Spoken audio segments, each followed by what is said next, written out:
मेरे साथ बोलिए, भारत माता की। क्यों भाई, महाराष्ट्र वालों की आवाज को क्या हो गया है? महाराष्ट्र में भाजपा के नेतृत्व में युति की सरकार बनानी है या नहीं बनानी है? अरे जोर से बोलिए, बनानी है या नहीं बनानी है? फिर से एक बार विजय अभियान चलाना है या नहीं चलाना है? तो ऐसी आवाज नहीं चलती दोस्तों। दोनों हाथ उठाइए, प्रचंड विजय के संकल्प की मुट्ठी बींचिए और प्रचंड आवाज से बोलिए, भारत माता की जय जय जय जय जय शिवाजी,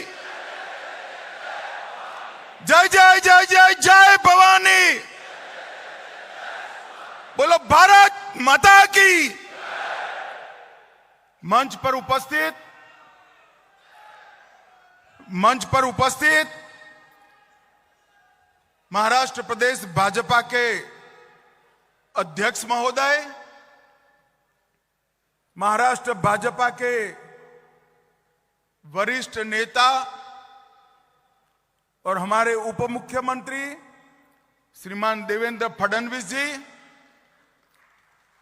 मुंबई राज्य के प्रदेश अध्यक्ष, उनके नेतृत्व में बैठे हुए सारे महाराष्ट्र के वरिष्ठ नेतागण और आज महाराष्ट्र के कोने कोने से आए हुए ये सभी लगभग मंडलों को रिप्रेजेंट करने वाले देवतुल्य कार्यकर्ता भाइयों बहनों को नमस्कार, प्रणाम। भाइयों बहनों, राष्ट्रीय भाजपा की योजना के तहत आज हम सब स्वर्गीय गिरीश बापट सभागृह में इस विस्तृत कार्यकारिणी के अंदर इकट्ठा हुए हैं। जब मैं यहां आया हूं तब पुण्य नगरी में आया हूं।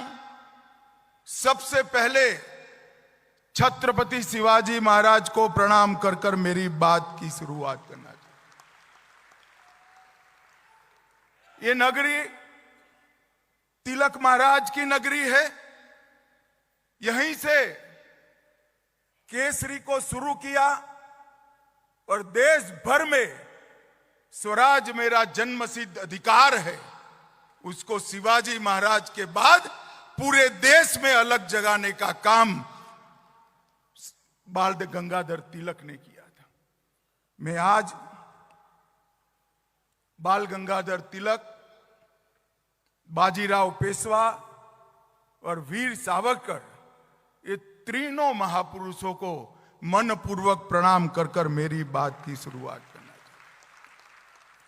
आज गुरु पूर्णिमा है।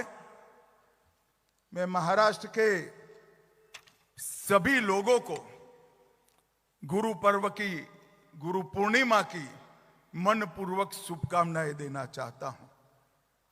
भाइयों और बहनों, हम सब जानते हैं कि देश भर में हर प्रदेश के अंदर ये विस्तृत कार्यकारिणी का आयोजन हमारे पार्टी के अध्यक्ष श्रीमान जगत प्रकाश नड्डा जी के निर्देश पर हो रहा है। परंतु महाराष्ट्र की ये पुणे नगरी में विस्तृत कार्यकारिणी का एक अलग स्वरूप भी है, अलग उद्देश्य भी। हमने विस्तृत कार्यकारिणी देश भर में 2024 के चुनाव के बाद फिर से एक बार हमारे कार्यकर्ता हमारे विजय अभियान में लग जाए, इसके लिए बुलाई है। परंतु महाराष्ट्र के अंदर ये विस्तृत कार्यकारिणी 2014 के चुनाव की समीक्षा के साथ साथ 2024 की चुनाव की समीक्षा के साथ साथ 2024 में फिर से एक बार कमल फूल की युति सरकार बनाने के लिए बुलाई और इसलिए आप सभी को निमंत्रित किया है। मैं सबसे पहले आप सभी कार्यकर्ताओं का मनपूर्वक अभिनंदन और आभार पार्टी की ओर से प्रकट करना चाहता हूं। कड़ी धूप के अंदर मैंने महाराष्ट्र के कार्यकर्ताओं को ये चुनाव अभियान के अंदर दौड़ते हुए देखा है, पसीना बहाते हुए देखा है, परिणाम के लिए पल पल जूझते हुए देखा है। और मैं आज कहने आया हूं कि महाराष्ट्र के हर कार्यकर्ता ने परिश्रम की पराकाष्ठा कर कर भारतीय जनता पार्टी को यश दिलाने का काम किया है।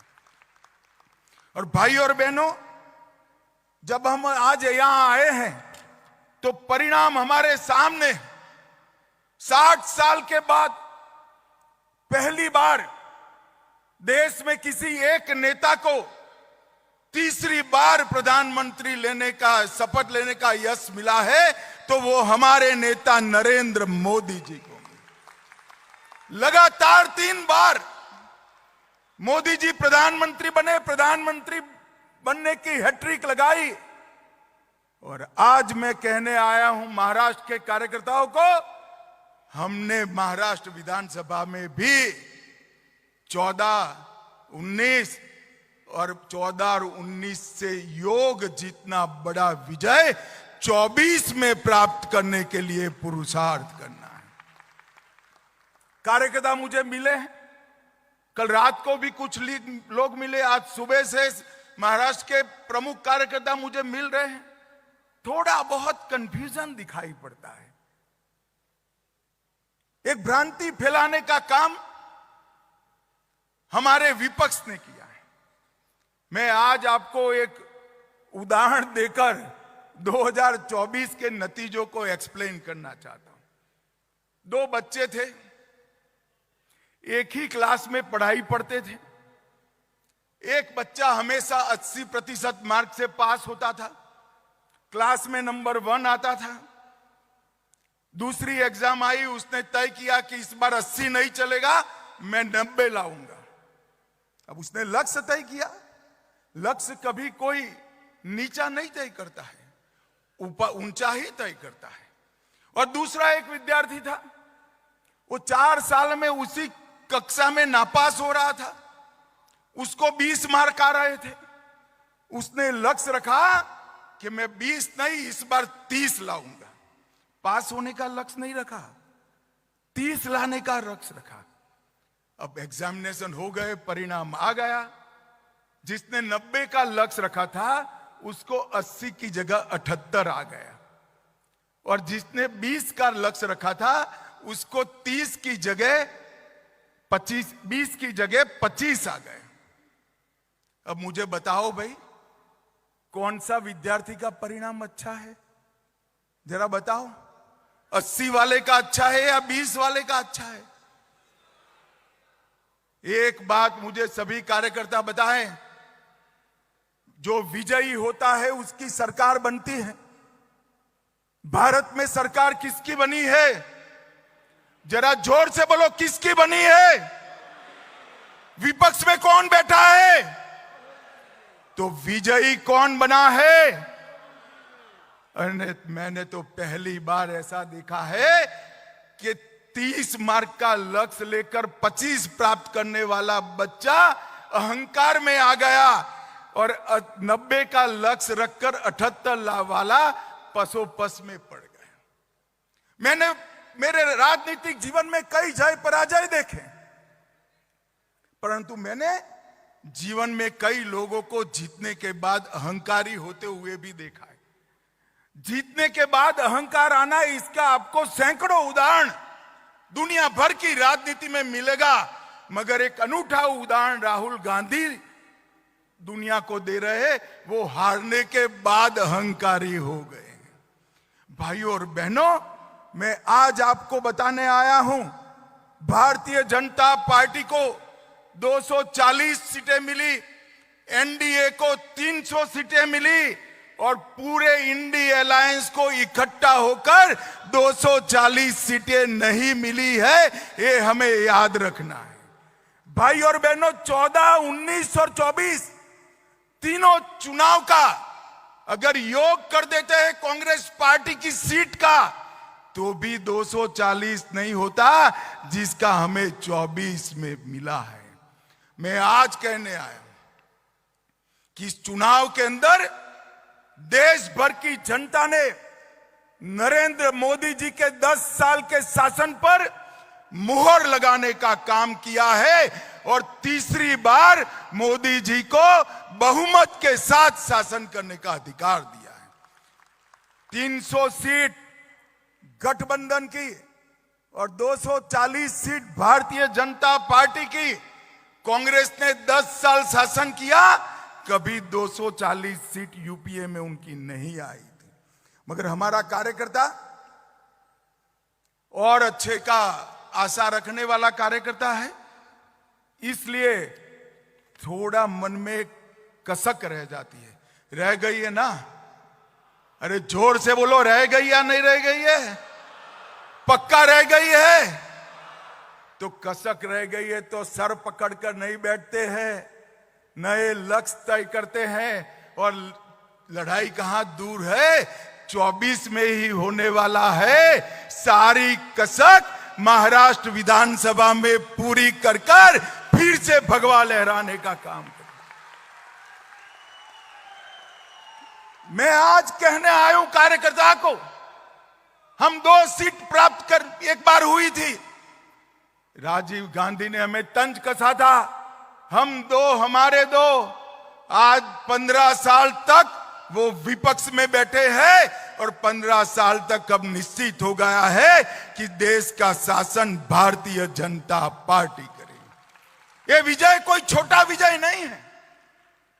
10 साल के काम के बाद 0 एंटी इनकम्बेंसी के साथ तीसरी बार हमारा गठबंधन पूर्ण बहुमत लेकर निकला है। कार्यकर्ता को हताश होने की जरूरत नहीं है। आज मैं आपको कहकर जाता हूं, महाराष्ट्र चुनाव का परिणाम सुनिश्चित है। मेरी बात मानकर घर पे जाना, इधर उधर बातों में मत आना। महाराष्ट्र में अब तक का सबसे बड़ा विजय इस चुनाव में मैं दीवार पर लिखा हुआ पढ़ पाता हूं, प्रचंड बहुमत के साथ युति की सरकार बनी और युति की सरकार भारतीय जनता पार्टी के नेतृत्व में बनेगी। आप मेरे शब्द को ढंग से समझ कर रखिए, भारतीय जनता पार्टी के नेतृत्व में युति की सरकार अगले चुनाव में बनने जा रही है। और इसके लिए आज हमने संकल्प लेना पड़ा। हम किस पार्टी के कार्यकर्ता हैं? हम सत्ता प्राप्त करने के लक्ष्य के लिए निकले हुए लोग नहीं। हम विचारधारा को लेकर राजनीति के मैदान में आए थे। हमारी पार्टी की स्थापना का कारण ही विचारधारा था। ये 10 साल में विचारधारा के क्षेत्र में हमने क्या प्राप्त किया? भारत में कोई नहीं मानता था कि भाजपा वाले कोरा नारा लगा रहे हैं, एक देश में 2 विधान 2 प्रधान 2 निशान नहीं चलेंगे, धारा 370 नहीं हटेगी। कई लोग चले गए, कई लोग चले जाएंगे, ऐसा मानते थे। 10 साल में मोदी जी ने धारा 370 को समाप्त कर दिया और कश्मीर को हमेशा के लिए भारत के अंदर लिया। सालों तक हमने राम जन्मभूमि के लिए संघर्ष किया, सालों तक संघर्ष किया। कोई नहीं मानता था कि राम जन्मभूमि पर भव्य मंदिर बन जाएगा, राम लल्ला अपने भव्य मंदिर में विराजमान होंगे। यही 10 साल में केस भी जीता, भूमि पूजन भी किया और धड़ल्ले के साथ राम लल्ला को प्राण प्रतिष्ठा कर कर अपने मंदिर में। मैं पुणे में आया हूं, मैं पुणे में आया हूं जब काशी विश्वनाथ का मंदिर औरंगजेब ने तोड़ा। जीजाऊ ने शिवाजी महाराज को कहा था कि हमारा मंदिर टूट गया काशी विश्वनाथ का, तब से कसक लेकर बैठे थे। और मित्रों, तोड़ा हुआ काशी विश्वनाथ का दरबार, उसका कॉरिडोर नरेंद्र मोदी के शासन में फिर से सम्मान के साथ आज बढ़। हम जब से राजनीति में आए तब कहते थे इस देश में यूसीसी होना चाहिए, समान नागरिक संहिता होनी चाहिए। कोई नहीं मानता था इस देश में समान नागरिक संहिता होगी। नरेंद्र मोदी जी के भाजपा के 10 साल के शासन में हमने उत्तराखंड में यूसीसी कर लिया है और पूरा देश आज यूसीसी की राह देख रहा है। देश के अंदर आतंकवाद 85 के साल से नासूर की तरह आतंकवाद और नक्सलवाद हमें परेशान करता था। आए दिन बम धमाके करके ये पाकिस्तान के लोग भाग जाते थे, कोई रोकने वाला नहीं था, किसी में हिम्मत नहीं थी। वोट बैंक की राजनीति के कारण देश की भूमि लहूलुहान होती थी। नरेंद्र मोदी जी ने सर्जिकल स्ट्राइक और एयर स्ट्राइक कर कर आज आतंकवाद को देश से हमेशा के लिए समाप्त करने का काम किया है। मित्रों, ये सारे लोग मीडिया के कुछ मीडिया हाउस भी हमें गुमराह करने का प्रयास कर रहे हैं। मैं आज ओडिशा राष्ट्रीय कार्यकारिणी में मैं पार्टी का अध्यक्ष था। मैंने कहा था 2014 का विजय 5 साल के लिए नहीं है, आने वाले 30 साल के लिए भारतीय जनता पार्टी का शासन इस देश पर रहने वाला है। और आज मैं महाराष्ट्र में बाजीराव पेशवा और शिवाजी महाराज और बाल गंगाधर तिलक की नगरी में कहकर जाता हूं, अभी 10 ही साल समाप्त हुआ है, 30 साल के लिए भारतीय जनता पार्टी का इस देश पर शासन करना। हमने हमारे आत्मविश्वास को जागरूक करने की जरूरत है, हमारे पुरुषार्थ को बल देने की जरूरत है और हमारे आपसी मतभेदों को समाप्त करने की जरूरत है। महान भारत की रचना केवल और केवल भारतीय जनता पार्टी कर सकती है।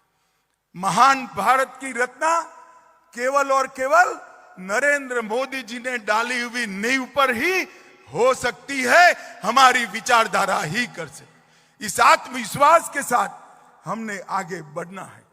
दीनदयाल उपाध्याय जी ने हमें अंत्योदय का स्वप्न दिया था।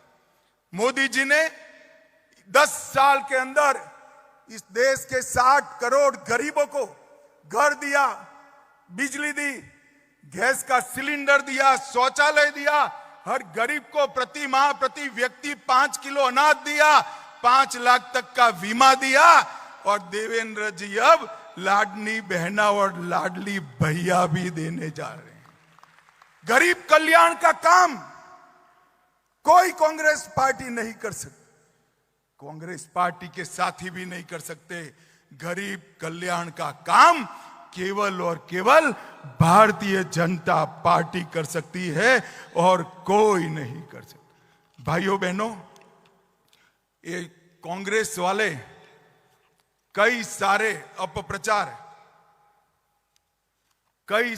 अपप्रचार यहां पर कर रहे हैं कि वो दलितों का, गरीबों का, पद दलितों का, आदिवासियों का कल्याण करेंगे। मैं आज पूछने आया हूं, 58 साल तक आपका शासन रहा, आपने गरीबों के लिए क्या किया? महात्मा फूले, अंबेडकर जी, इनके रास्ते पर चलने का तो नाम तो दूर, उनके उद्देश्यों को समाप्त करने का काम किया। 10 साल में हमने गरीबों का कल्याण करने का काम ये भारतीय जनता पार्टी की सरकार ने किया। और मैं आज यहां आया हूं तब आपको कहना चाहता हूं, ढेर सारी भ्रांतियां चल रही, भ्रांतियां चलाई गई, हम लोग भ्रांतियों में ना आए। इन्होंने कहा भारतीय जनता पार्टी आरक्षण समाप्त कर देगी, हम जवाब देने में कहीं कहीं संकोच करने लगे, लोगों के मन में एक भ्रांति पैदा हुई। आज मैं कहने आया हूं कि अगर 10 साल का एक्सटेंशन नरेंद्र मोदी जी के समय में ही मिला और पूर्ण बहुमत होने के बावजूद भी आरक्षण को बल देने का काम हमारे नेता नरेंद्र मोदी जी ने किया। भाइयों बहनों, इन्होंने संविधान का विषय कहा, हमने जवाब नहीं दिया। हम सब भ्रांति से बाहर आए।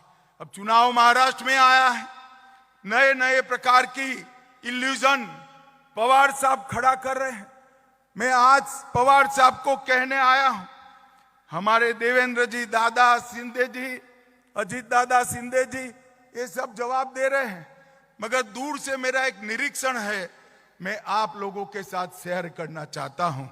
जब जब महाराष्ट्र में भाजपा सरकार आती है, मराठा को रिजर्वेशन प्राप्त होता है। मेरी बात ध्यान से सुनना, बाद में ताली लगाना। जब जब महाराष्ट्र में भाजपा सरकार आती है, मराठा रिजर्वेशन प्राप्त होता है, और जब जब शरद पवार की सरकार आती है, मराठा रिजर्वेशन गायब हो जाता है। मैं सोच समझ कर ये वाक्य बोल रहा हूं। 2014 में महाराष्ट्र में मराठा रिजर्वेशन आया, सुप्रीम कोर्ट तक ठीक गया। किसकी सरकार थी 14 में, बताइए जरा। अरे जोर से बोलो, किसकी सरकार थी? भाजपा सरकार थी। देवेंद्र फडणवीस हमारे मुख्यमंत्री थे। हमने मराठा रिजर्वेशन देने का काम। 20 में शरद पवार की सरकार आई, मराठा रिजर्वेशन गायब हो गया। हम आए फिर से, हमने अभी भी मराठा रिजर्वेशन देने का काम किया है। शरद पवार की सरकार आएगी तो मराठा रिजर्वेशन फिर से गायब हो जाएगा। अब मुझे बताओ, मराठा रिजर्वेशन कंटिन्यू रखना है तो किसकी सरकार लानी चाहिए? अरे जोर से बोलो, किसकी लानी चाहिए? भाइयों बहनों, कंफ्यूजन में मत रहिए। समाज के हर तबके को न्याय देने का काम कोई एक पार्टी ने किया है तो भारतीय जनता पार्टी ने किया है। और भारतीय जनता पार्टी झूठ कैसे फैलाए जाते? अभी एक पुराना नोटिफिकेशन निकाल दिया, तारीख नहीं है, फैसला पुराना है। मैं भी कंफ्यूजन में आ गया। मैंने पीयूष गोयल जी को फोन किया, है क्या हुआ? पीयूष गोयल जी ने कहा, साहब ये तो हमारा निर्णय नहीं है, शरद पवार का निर्णय है। वो कह रहे हैं दूध का पाउडर इंपोर्ट होगा। कंफ्यूजन में मत आइए। वो सर्कुलर कर गए थे, 10 साल में 1 किलो दूध का पाउडर इंपोर्ट नहीं किया है नरेंद्र मोदी सरकार ने। और अगले 5 साल तक 1 ग्राम भी दूध का पाउडर इंपोर्ट नहीं होगा। आज मैं आपके बीच में ये भ्रांति फैलाकर चुनाव जीतना चाहते हैं और भ्रष्टाचार की बातें कर रहे हैं। भ्रष्टाचार का सबसे बड़ा सरगना भारत की राजनीति में है तो शरद पवार है। इसमें मेरे मन में कोई कंफ्यूजन नहीं। आप क्या आरोप कर रहे हो हम पर?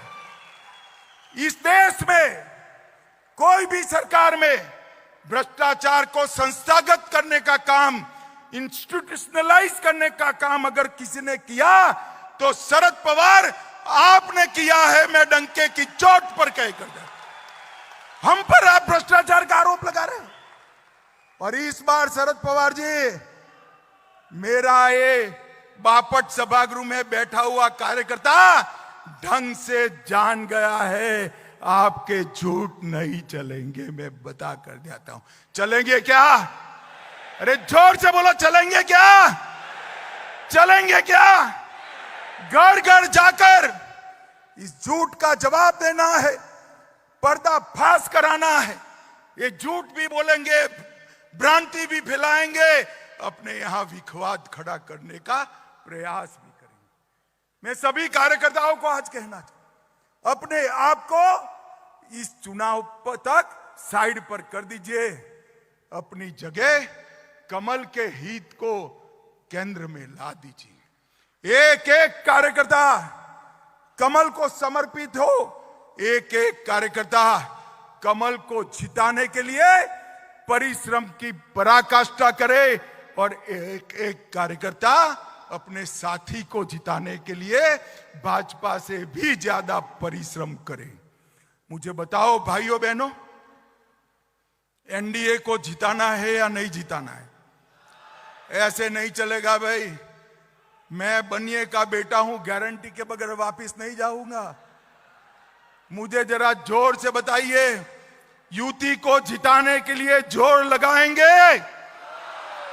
भाजपा का हर प्रत्याशी हमसे बढ़कर हम परिश्रम करेंगे। भाइयों बहनों, ये चुनाव जो है, ये चुनाव का परिणाम उनकी भ्रांतियों का जवाब। एक बार महाराष्ट्र, हरियाणा और झारखंड हम जीत लेते, ये राहुल गांधी का अहंकार चूर चूर हो जाएगा। पूरे देश में जोम भरने की जिम्मेदारी मेरे महाराष्ट्र भाजपा के कार्यकर्ताओं में। आप मुझे बताओ भाई, पूरे देश को फिर से एक बार 14 से ज्यादा जोश में लाना है या नहीं लाना है? अरे जोर से बोलो, लाना है नहीं लाना है? इसका एकमात्र रास्ता है इतिहास में अब तक का सबसे बड़ा विजय। महाराष्ट्र में पूरे देश के कार्यकर्ताओं को जोश दिलाने का काम करेगा। इसकी जिम्मेदारी भाइयों बहनों आपकी। भाइयों बहनों, ये जो बात करते हैं महाराष्ट्र के विकास की, जवाब लेते हैं। मैं आज शरद पवार को पूछने आया हूं, पवार साहब 10 साल तक आप महाराष्ट्र में आपकी सरकार थी, केंद्र में भी आपकी सरकार थी, 10 साल तक आपने महाराष्ट्र को क्या दिया? जरा हिसाब लेकर आइए, 10 साल में क्या दिया? झूठे वादों के अलावे आपने कुछ नहीं दिया। भाई और बहनों, यूपीए के 10 साल में महाराष्ट्र को केंद्र से 1,91,000 करोड़ मिला था। सिर्फ 1,91,000। कितना मिला था? जरा जोर से बोलो तो, और जोर से बोलो, घर घर जाकर बताना है कितना मिला था। 1 मिनट, कितना मिला था? फिर से बोलो। नरेंद्र मोदी जी ने 10 साल में 14 से 24 में 10,05,000 करोड़ रुपया महाराष्ट्र को देंगे। और पवार साहब, अगर हिसाब पे भरोसा नहीं है तो पुणे का कोई चौराहा तय कर दो, हमारा मुरली माहौल हिसाब लेकर खड़ा हो जाएगा, पाई पाई का हिसाब। मैं आज भाइयों बहनों 10 लाख करोड़ का हिसाब लेकर आया हूं। 10 लाख करोड़ का। ना उन्होंने मुंबई के लिए किया, खुद नासिक के लिए किया, ना पुणे के लिए किया, ना नागपुर के लिए। चारों शहरों का विकास अगर किसी ने किया तो नरेंद्र मोदी सरकार ने किया। हमने रोडवेज के लिए 75,000 करोड़ दिया, रेलवे के लिए 2,10,000 करोड़ दिया। ये रेलवे मंत्री यहां बैठे, जोर से ताली बजाओ, जरा जोर से ताली बजाओ। और 1,00,000 करोड़ का मुंबई अहमदाबाद बुलेट ट्रेन मैंने 10 लाख करोड़ में नहीं गिना है। और 4,04,000 करोड़ एयरपोर्ट के विकास के लिए दिया। 6 लेन का अटल बिहारी वाजपेयी सेवारी नया सेवा अटल सेतु का उद्घाटन हुआ। 11,000 करोड़ का पालखी मार्ग बना। रेलवे के 5800 किलोमीटर के 34 नए प्रोजेक्ट आए। 561 करोड़ से महाराष्ट्र में 9 एयरपोर्टों का रिनोवेशन हुआ। मत्स्य पालन के लिए, सिर्फ मत्स्य पालन के लिए 2600 करोड़ रुपया और 1,80,000 मछुआरों के लिए बड़े बड़े मत्स्य केंद्र बनाने का काम नरेंद्र मोदी सरकार ने। और पवार साहब, आप कहते हो कि आपने विकास किया। ये महाराष्ट्र के सहकारी साकर कारखाने, महाराष्ट्र के किसानों का समृद्धि का राजमार्ग। 10 साल तक पवार साहब आप कृषि मंत्री, सहकारिता मंत्री थे।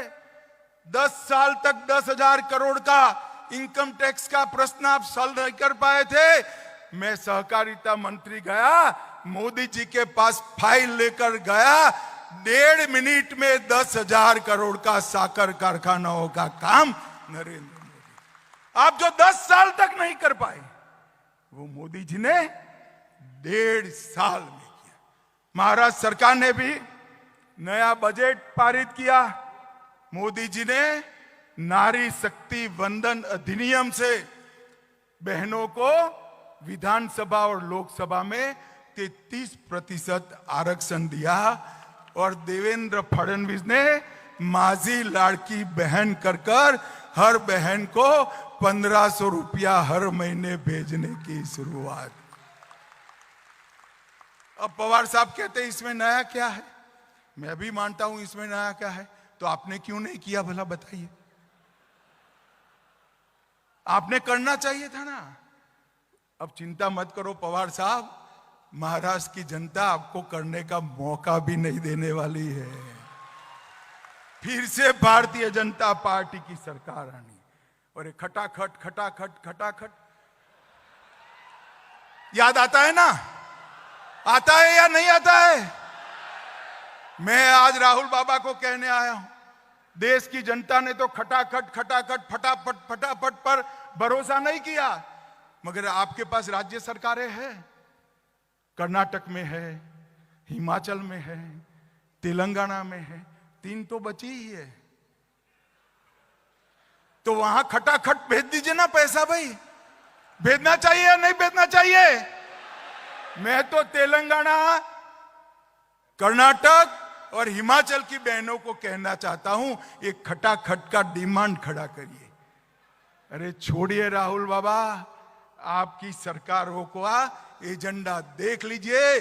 तेलंगाना और कर्नाटक में और हिमाचल में 1/3 एजेंडा भी आप पूरा नहीं कर पाए, और मोदी सरकार ने 14 के एजेंडे में से एक भी बात बाकी नहीं है, और 19 के एजेंडे में सिर्फ 3% बात बाकी। भाइयों बहनों, ये हमारा काम करने का पद्धति है। हमने यहां पर महाराष्ट्र के विकास के लिए ढेर सारे काम देवेंद्र जी ने किए। एनडीए की सरकार में समृद्धि राजमार्ग, मुंबई कोस्टल रोड अटल सेतु, मुंबई नागपुर और पुणे में मेट्रो, जलयुक्त शिवार, कृष्णा भीमा स्थिरीकरण, तेंबूर मैसाल जैसी योजनाओं को हमने पूरा करने का काम। और मैं बहुत तटस्थता के साथ कहना चाहता हूं, 14 से 19 का कार्यकाल देवेंद्र फडणवीस का महाराष्ट्र के इतिहास में विकास के लिए हमेशा जाना है। ये हमारी कार्य संस्कृति है। जब हम आते हैं तो हमारी पार्टी और हमारा नहीं सोचते हैं। हम आते हैं तो गरीब, दलित, पिछड़ा, आदिवासी का सोचते हैं। और ये काम हमने महाराष्ट्र में भी कराकर देखा, बताया है, और देश में भी कर अभी मोदी जी आए थे 13 जुलाई को 30,000 करोड़ की नई परियोजनाओं का शिलान्यास और उद्घाटन नरेंद्र मोदी जी को। भाइयों बहनों, ये हमेशा बाबा साहेब का नाम देते हैं। मैं अभ्यास के आधार पर कह सकता हूं, बाबा साहेब आंबेडकर की अवगणना और अपमान जितना कांग्रेस ने किया है, इतना अंग्रेजों ने भी नहीं किया था। ये बात हमने घर घर जाकर बतानी है।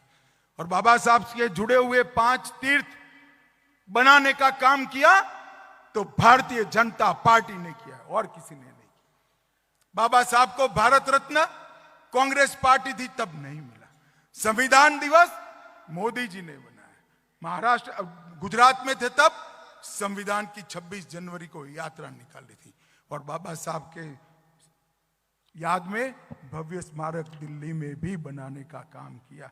और भाइयों बहनों, मैं आज आपको फिर से एक बार भारतीय जनता पार्टी की नरेंद्र मोदी सरकार ने देश की सुरक्षा को सुनिश्चित किया है।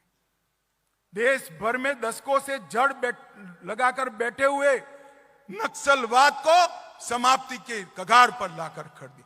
आज मैं आपको कहकर जाता हूं, अब महाराष्ट्र की जनता को बता सकते हैं, 2 साल के अंदर ये देश नक्सलवाद से मुक्त हो जाएगा। इसमें किसी को शंका रखने की जरूरत। और भाइयों और बहनों, नरेंद्र मोदी जी ने तुष्टीकरण की जगह सबको न्याय का सूत्र अपनाते हुए देश की सुरक्षा को सुनिश्चित किया है। आतंकवाद को जड़ से उखाड़ने के लिए कई सारे फैसले लिए, और मैं इसका साक्षी हूं। मैं आपको आपके जैसे कार्यकर्ता के नाते बताता हूं, देश की सुरक्षा को औरंगजेब फैन क्लब सुनिश्चित नहीं कर सकती, Bharatiya Janata party. Aurangzeb fan club कौन है? जरा जोर से बोलो। औरंगजेब फैन क्लब कौन है? ठीक है, अघाड़ी वाले हैं। और उसका नेता कौन है? श्रीमान उद्धव ठाकरे औरंगजेब फैन क्लब के नेता बने। अपने आप को बाला साहब का वारिस कहने वाले उद्धव जी कसाब को बिरयानी खिलाने वाले लोगों के साथ बैठे हैं। उद्धव जी याकूब को छोड़ने की गुहार लगाने वाले के साथ आप बैठे हो।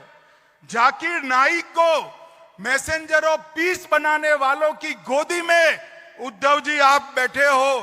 पीएफआई को सपोर्ट करने वालों की गोदी में उद्धव ठाकरे आप बैठे हो। और संभाजी नगर का विरोध करने वाले की गोदी में उद्धव ठाकरे आप बैठे हो। आपको शर्म आनी चाहिए। मुझे बताओ भाइयों बहनों, ये औरंगजेब फैन क्लब महाराष्ट्र और देश को सुरक्षित कर सकती है क्या? जोर से बोलो, कर सकती है क्या? देश को सुरक्षा केवल और केवल भारतीय जनता पार्टी दे सकती है। महाराष्ट्र को सुरक्षा केवल और केवल भारतीय जनता पार्टी दे सकती है। और भाई और बहनों, मैं यहां पर अंत में अपील करने के लिए, मैं छोटा था तब मेरी माताजी मुझे गीता समझाती थी। गीता में उन्होंने कहा कि दोनों ओर सेनाएं लगी थी और श्री कृष्ण ने इस श्लोकों का चखीरा के माध्यम से अर्जुन के विषाद को समाप्त करने का प्रयास किया। बाल सहज कुतूहल से मैंने मेरी माँ को पूछा कि दोनों ओर सेनाएं लगी है, नगाड़े बज रहे हैं, तुतारी बज रही है, दंदूभी बज रहे हैं, हाथी खड़े हैं, घोड़े खड़े हैं, और इसमें इतना बड़ा उपदेश कैसे दिया होगा? तो मेरी माँ ने मुझे बताया था कि पूरी गीता श्री कृष्ण ने नहीं पढ़ी होगी। शायद श्री कृष्ण ने इतना कहा होगा, अर्जुन स्मृति को तेज करो, जीवन भर मैंने जो उपदेश दिया है उसको आत्मसात करो और धनुष बाण चढ़ाओ और कौरवों का संहार करो। आज मैं यहां आया हूं तब मेरे सामने रामबाबू जैसे वरिष्ठ कार्यकर्ता भी बैठे हैं, वरिष्ठ नेता भी बैठे, जो चुनाव लड़े हैं, लड़ाए हैं। मुझे चुनाव के घूर आपको नहीं सिखाने हैं।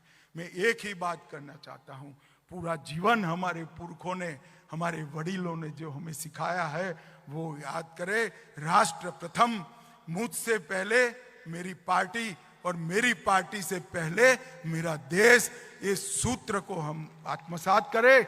एकत्र आए, एकजुट हो, परिश्रम की पराकाष्ठा करे और सबसे प्रचंड बहुमत के साथ भारतीय जनता पार्टी के नेतृत्व में एनडीए की सरकार बनाए।